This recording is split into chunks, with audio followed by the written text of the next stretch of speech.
that everyone is now busy regretting the departure of the British from one of their supposedly oppressed colonies and fearing the arrival of one of the much lauded regimes which we were told were the banner of progress for so long. Doesn't it tell you something about what a mistake so much of that anti-colonialism was? And doesn't it make the point that as you look around the world at so many of the places where Britain used to rule, the result of Britain's departure has been a decline in practically every standard you care to name? No, Hong Kong, for heaven's sake, was imposed on the Chinese as part of the base to conduct the Opium War. To force the Chinese to take opium into Britain. It was, as you rightly say, it is a place where freedom exists, and where freedom will almost certainly cease to exist after July 1997. And if we were to believe the anti-colonialist propaganda of the past 50 or 60 years, it would not be that way round. Do you want the empire again? Well, it's ludicrous to talk about having the empire again. It's gone and is irrecoverable. So no, but I think that in looking back on our history, we should recognise that it wasn't entirely a bad thing. It had its faults, but that's a historical discussion. Look, in this world, but I'm just trying to get your opinion. In this world, you either have an empire or you're part of somebody else's. And if you had to choose to be in any of the empires of the past 2,000 years, I think the British Empire would come pretty high on the list of ones you'd rather be part of. One legacy of empire, of course, famously, is immigration, mass immigration between different countries. I don't know whether... It's not a legacy of empire. It's a deliberate policy followed by the British government over years to encourage immigration from certain parts of the world. So you don't see countries with empires having more immigration? Sorry? Countries with empires have more immigration than Not others. necessarily. But you, on the other hand, believe in a different type of world, which is what sort of Little England isolation. What is little about England? England doesn't have an empire. England, no, but it remains. The English language is spoken all over the world. It's about the language. English ideas of law and liberty are followed in all the most successful countries on the planet. English culture and the language is not a heritage of immigration. It's nothing to do with immigration. I'm saying England. It is absurd to call England little. From this small island, enormous and very valuable things have flowed for civilization. It's this thing called the centre ground, where everybody is a modernizer, everybody is centre-left or centre-right or centre something or centre-centre, and they all share the same very narrow views, basically the views of Fabian social democracy with a bit of Gramscian Marxism thrown in, and that, as far as they're concerned, is what you're allowed to think. And if you don't think that, you're excluded from the political process. The results of this are catastrophic in many ways. First of all, the whole principle of our parliament is that it's adversarial. You have two parties which mistrust each other and dislike each other to a certain extent and fight each other and hold, therefore, each other to account. And that's gone. They now have to be pretty much restrained from embracing each other in public, and they certainly embrace each other in private. I mean, they are more or less the same. Mr. Cameron said in an unwise moment of candour that he was the heir to Blair. It's perfectly true. Each election we've had for the past several occasions has been a Groundhog Day, where you start the day with, you go to bed with the assumption that something will be different in the morning. You wake up, the day is exactly the same all over again. It's this lot, whether in their Labour guise or their Tory guise, will govern the country. And people are getting frustrated with this. But the only way they're going to get out of it is by ceasing to vote tribally when general elections come round. If we are arguing with the Muslim criticism of Western society, then we should stop arguing with it by nature of force, saying in response to what militant Muslims do, in response to what violent Muslims do, we will respond with violence and wars against terror. I always remember when George W. Bush was denouncing at some point some terrorist action. He said, they, the Muslims, they hate our way of life. And I said, well, actually, in many ways, I hate our way of life as well. There's an awful lot about modern Western society which is squalid and degenerate. It's seen from a straightforward Christian point of view. There is a critique there. There's a much better answer to it than armed force and secret police techniques and surveillance, which is to argue about what the solution to it is.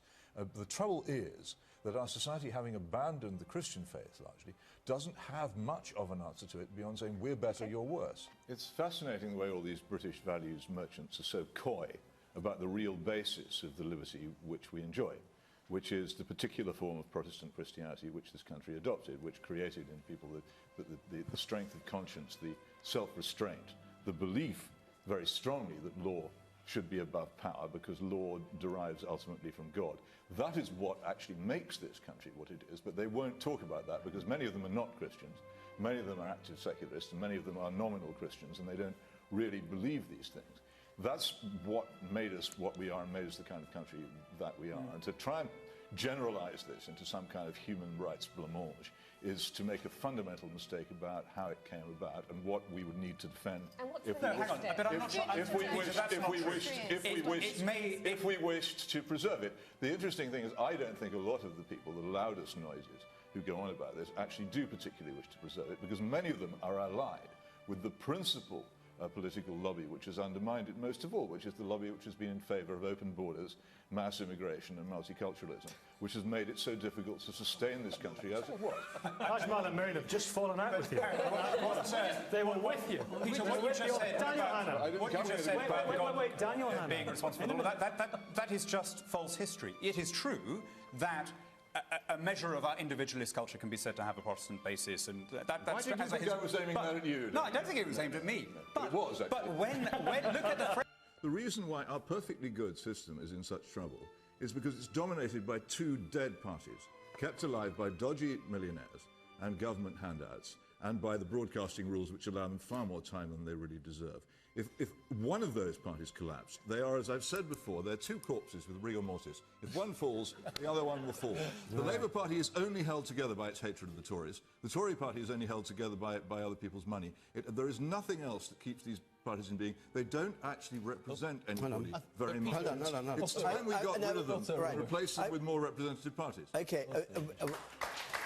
Will this election be the end of the first-past-the-post system? I hope not, but I fear so. You like first past the post? I love first past the post. It means you can make a dud Prime Minister leave Downing Street with his removal van the day after an election. It's a wonderful thing. Almost no other country has it, and we should keep it. It's a marvellous way of showing politicians what we think of them, and keeping them under control. This is an absolute scandal. Your own Education Secretary spent years and years and years saying these academy schools, these free schools were so fantastic. He praised particularly a school called Burlington Danes. He said again and again, he wrote articles about it, he invited the headmistress of it to Conservative Party conferences saying what a wonderful example it was of the improvements in schools which you were making. Michael Gove lives 400 yards from Burlington Danes. He sent his own daughter to a highly selective church school miles away rather than send her to the Burlington Danes, which he was recommending to the voters and saying what a wonderful job he'd done. Because he knows, in truth, that all this is propaganda and gimmick. Okay. This government has done nothing for the education of the poor, and if it had done anything for the education of the poor, then Michael Gove would have sent his own child to the school he recommended to you, rather than sending his child somewhere else. Which is absolute, outrageous nerve for the Conservative Party to claim that it even cares about this. If morality evolves, then morality changes. Then the things of which we most strongly disapprove now could be things which are permitted later. In which case, it's not really morality as far as I'm concerned. What is Britishness to you? It is impossible to define. You can only define it by the way in which it's been destroyed. So what does Mr. Cameron mean? What's he talking about? He doesn't know what he means. He's simply talking for political advantage. In that future, the death penalty is something that many people in this country believe is right. You've been a vocal advocate for it. Well, we have the death penalty. Is that going back? We have the death penalty in this country, but it's now carried out by individual policemen with guns. I prefer a death penalty with due process, jury trial, presumption of innocence, possibility of reprieve, and a free press. There is this curious template in discussing foreign policy of the Second World War. And usually what it means is the person who's making the argument says, he is Hitler, you are Neville Chamberlain, and I am Winston Churchill, hear me roar. This is drivel. There are many, many other characters in foreign policy. Hi, my name's Andrew. As a police officer who pretty much sees the negative effects of alcohol, drugs on society nearly every shift, my first question is what's the evidence to suggest that legalising drugs makes it more prevalent in society? And what am I doing to actually help drug users when I do charge them and I do prosecute them? I'm not helping them at all. And I do not, there's nothing I can do to actually help them by actually prosecuting them, by taking them to court. It doesn't help them at all. So I'd like you to comment on that. As I understand it, you're... did you say you were a police officer or a social worker? police officer. Right. Your job is to enforce the law. You're not supposed to help people. Your job is to enforce the law. If they... No, that's what we pay them for. That's what, certainly in my country, they swear an oath to uphold the law without fear or favor. You're not a social worker. You're not there to help people. You're there to enforce the law. And if people break it, you're there to arrest them for it and provide evidence for their prosecution. That's your job. And if you don't like doing it, then there's always social work. Do you think that by regulating and maybe not making things so illegal, that it opens the channels for people and removes the stigma for people to seek help with regards to addiction or problems they may face with drug or alcohol abuse? No, I'm sorry it's come to this stage, but I have to say I don't believe addiction exists. It's an excuse people make for lack of human will. But there is no... well, you can giggle about it, but I doubt whether any of you who come up with an objective definition of the presence of addiction in the human body, because there isn't one. And once you've reached that point, you begin to realize what this is. It's a philosophical concept designed to relieve people of responsibility. In 1991, we were deprived of an enemy. I was in Moscow on that lovely, sunny Monday morning in August 1991. I came out of my block of flats. My neighbors were the Brezhnev family and the Andropov family. I came out of my block of flats onto my street, Kutuzovsky Prospect, and down the street were coming tanks. In the slanting sunshine, with their barrels pointing towards the center of Moscow, rolling down, kicking up dust, a very strangely moving sight. And I saw Moscow through all the following days as that putsch collapsed utterly. And one particular scene is burned upon my memory. And that is this, that in every trash can in the city, every single trash can was full to the brim of Communist Party membership cards, burning. It was over. There was no question in my mind that it was over. This was not the Soviet Union, it was Russia. A year later, I was allowed to go into the closed city, as it then was, of Sevastopol, to see what was left of the Soviet Navy. Admiral Gorshkov's great global blue water navy, the principal instrument of power projection of the Soviet Union in its struggle for mastery of the planet with the United States. And in every creek and inlet around Sevastopol were sunken ships. Ships down by the bow, ships down by the stern, ships canting over at 45 degrees. Abandoned, wrecked, finished, over, dead, gone. The other reminiscences in my first week in Moscow, I went to a film being shown in the Cosmos cinema, and it was a film called Tak Zhit Nizya, which means approximately we can't go on living by this. It was made by a man called Stanislav Gavaryukin, who was a great friend of Alexander Solzhenitsyn, and it went through in great detail, and it's a disgrace that no Western cinema and no Western TV station has ever shown this film because it's so graphic. It went through in great detail the horrible misery, corruption, oppression, and lies of the Soviet Union.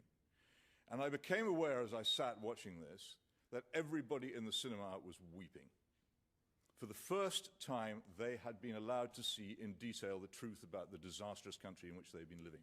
Now, what they want is actually to be left alone to be Russia, a country which will exist whatever you do to it. You might as well try and remove the Himalayas with a teaspoon.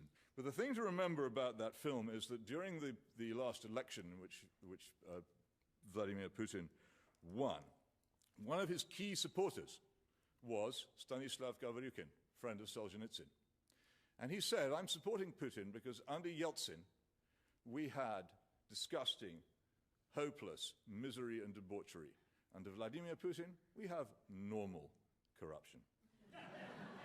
Here we are in a country which has the Pacific Ocean on one side, the Atlantic Ocean on the other, Mexico at the bottom, and Canada at the top. And just imagine for a moment that you didn't have that. You had Germany on one side and China on the other and Japan breathing down their neck. And that you didn't have a gigantic global navy or an enormous amount of physical wealth, that you actually had to cope with the fact that you had dangerous neighbors. You might be less concerned with fanciful global ideas of wonderful global international cooperation, and you might be more concerned with the simple, straightforward issue of whether you could survive defensively as a country, a society, an economy, and a culture. You would be closer to the truth than you are here in this extraordinary, wonderfully protected paradise. ladies and gentlemen, Russia is not a marginal power. Please do vote against this motion. It is a very foolish motion indeed. Thank you, Peter Hitchens.